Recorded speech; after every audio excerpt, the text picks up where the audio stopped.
탕! 탕! 탕!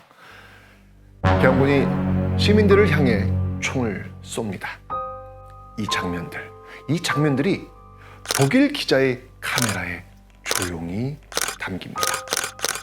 그 기자를 태운 택시 운전사는 광주를 빠져나가 이 세상에 이 참상을 알리려 했죠. 그런데 나가는 길목에 맞닥뜨린 계엄군의 검문. 내리십시오. 일단 내리십시오. 그리고 이어진 택시 수색. 택시의 뒷 트렁크가 열립니다. 그리고 계엄군 눈에 서서히 들어오는 서울 택시 번호판. 정말 이 영화를 보면서 제 심장이 막 오그라들고 쪼그라들었던 그 순간이었습니다. 그 숨막히던 그 몇 초의 순간, 잠깐의 정적. 그리고 보내라고. 네, 영화 택시 운전사의 한 장면이었습니다. 1980년 5.18 민주화 운동을 배경으로 하고 있는 영화지요. 천만 영화에 등극했습니다. 줄거리는 독일에서 온 기자가 5.18 민주화 운동을 촬영하기 위해 내려가려 할 때 이 계엄령이라는 위험에도 불구하고 장거리 운행으로 한몫 벌고 싶었던 택시 운전사를 만나게 됩니다. 이들이 한 팀이 되어 광주에 잠입하게 되면서부터 이야기는 전개됩니다. 이 영화를 보시기 전에 역시 천만 영화에 등극한 서울의 봄, 이 서울의 봄을 한번 보시고 이 영화를 보시면 훨씬 더 이해가 쉬우실 겁니다. 1979년 10월 26일 박정희 대통령이 총에 맞아 사망합니다. 자, 이제 추운 겨울 공화국이 끝나는가 싶었는데 다시 12.12 군사 쿠데타로 전두환을 중심으로 한 신군부가 권력을 찬탈합니다. 따뜻한 서울의 봄을 기다리고 있던 시민들은 충격 그 자체였죠. 그래서 신군부 퇴진, 계엄령 해제, 이렇게 시민들은 외치면서 전국에서 민주화 운동을 전개합니다. 그러나 신군부는요, 1980년 5월 17일 오히려 비상계엄을 전국에 확대하면서 폭력적 시위 진압을 예고합니다. 신군부는 각 대학에 이 계엄군을 급파해서 대학생 시위를 원천 봉쇄하죠. 이뿐만 아니었습니다. 야당 정치인과 제야 인사들을 감금했고요, 군 병력을 동원해서 국회를 봉쇄하기까지 했습니다. 그리고 1980년 5월 18일 계엄군이 광주에 공수부대를 투입해 시위대를 무력으로 진압합니다. 작전명 화려한 휴가. 시간이 갈수록 진압은 무차별적 폭력으로 바뀌게 되죠. 이 모습을 바라본 시민들 너무 분노해서 이 시위대에 합류하면서 항의합니다.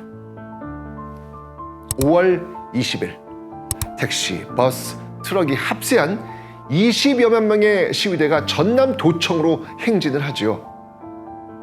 5월 21일 전남도청 앞 광장에선 시민들과 계엄군이 전면 대치하는 상황이 벌어집니다. 이런 상황에서 오후 1시쯤 어딘가에서 애국가가 울려 퍼집니다. 이때 갑자기 계엄군이 시민들을 향해 발포합니다. 이때 이 정신을 차린 시민들도 무장을 하게 되죠. 바로 이런 시민들의 무장 소식에 계엄군이 광주 외곽으로 일단 철수를 합니다. 이 과정에서 광주 외곽도로가 모두 봉쇄가 됩니다. 광주는 이제 어느 누구도 들어올 수 없는 완벽히 고립된 섬이 됩니다. 5월 27일 새벽 이 계엄군이 다시 광주에 진입합니다. 시위대의 본부였던 전남도청은 일순간 학살의 현장으로 바뀌게 되죠. 이렇게 5.18 민주화 운동은 폭력적 진압으로 종료되었습니다. 그런데 좀 이상하죠? 이 완벽히 계엄군에 고립된 이 광주에서 계엄군의 발포와 폭력적 진압 장면이 세계에 송출되었습니다. 당시 신군부를 당황하게 만들었던 이 모습은 과연 어떻게 이루어진 것일까요? 네, 당시 이 진실을 기록한 독일 기자 헤인츠 페터가 바로 광주 그 현장에 있었기 때문입니다. 그리고 그의 옆에는 함께 광주에 들어온 택시 운전사 김사복 씨도 있었지요. 영화는 바로 이 두 사람을 중심으로 5.18 민주화 운동을 보여주고 있습니다.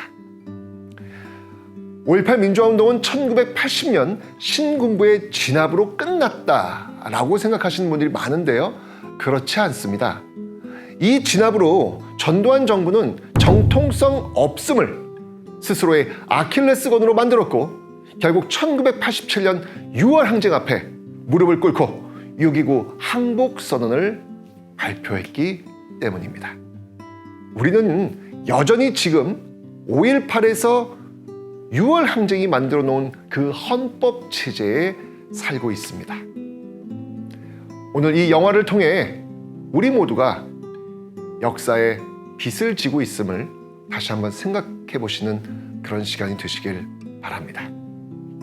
마지막은 계엄군이 전남도청을 진압할 당시 시민군이었던 윤상원 대변인이 남긴 말로 가름하겠습니다. 우리는 오늘 여기서 패배하지만 내일의 역사는 우리를 승리자로 기억할 것이다.